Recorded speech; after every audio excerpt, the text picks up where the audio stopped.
Israel ಹಾಗೆ Iran ಕದನಕ್ಕೆ America entry ಕೊಟ್ಟಿದೆ.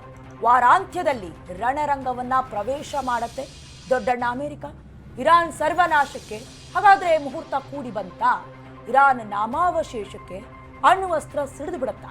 2001 ಬಳಿಕ ಮೊದಲ ಬಾರಿ ಹೊರಬಂದಿರೋದು ಡೂಮ್ಸ್. ಅಣ್ವಸ್ತ್ರ ದಾಳಿ ಸಹಿಸುವ ಡೂಮ್ಸ್ಟೇ ವಿಮಾನ ತೀವ್ರ ಅಚ್ಚರಿಗೆ ಕಾರಣವಾಗ್ತಾ ಇದೆ ಅಮೆರಿಕದ ನಿರ್ಧಾರ.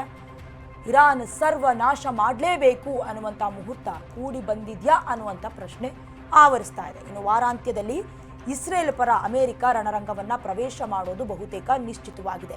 ಯಾವ ಆಧಾರದ ಮೇಲೆ ಹೇಳ್ತಾ ಇದೀವಿ ಅಂತ ಹೇಳಿದ್ರೆ, ನಮ್ಮನ್ನ ಕೆಣಕಬೇಡಿ, ಇನ್ನು ಒಂದು ವಾರದಲ್ಲಿ ನಾವು ಏನು ಅನ್ನೋದನ್ನ ನಾವು ತೋರಿಸ್ಕೊಡ್ತೀವಿ ಅಂತ ಡೊನಾಲ್ಡ್ ಟ್ರಂಪ್ ಧಮಕಿ ಹಾಕಿದ್ರು. ಅದೊಂಥರ ಎಚ್ಚರಿಕೆ ಕೂಡ ಅಲ್ಲ. ಹಾಗಾದ್ರೆ ದೊಡ್ಡಣ್ಣನ ಮಾತಿಗೆ ಜಗ್ಗದ ಇರಾನಿಗಳನ್ನ ವಿಶ್ವದ ಭೂಪಟದಿಂದ ನಿರ್ನಾಮ ಮಾಡಲಾಗತ್ತಾ ಅನ್ನುವಂಥ ಪ್ರಶ್ನೆ ಮೂಡ್ತಾ ಇದೆ.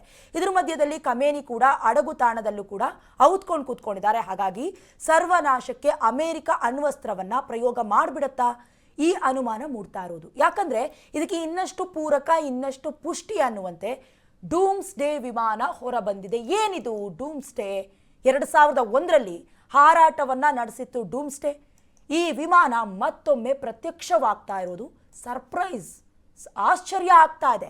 ಈ ಡೂಮ್ಸ್ಡೇ ವಿಮಾನ ಅಣ್ವಸ್ತ್ರ ದಾಳಿಯನ್ನ ಸಹಿಸಿಕೊಳ್ಳುವಂತಹ ಸಾಮರ್ಥ್ಯವನ್ನ ಹೊಂದಿದೆ. ಅಂದ್ರೆ ಒಂಥರ ಲೇಯರ್ನ ರೀತಿಯಲ್ಲಿ ಕೆಲಸ ಮಾಡುತ್ತೆ. ಯಾವುದೇ ಮಿಸೈಲ್ ಬಂದರೂ ಕೂಡ ಯಾವುದೇ ಹಾನಿ ಆಗೋದಿಲ್ಲ.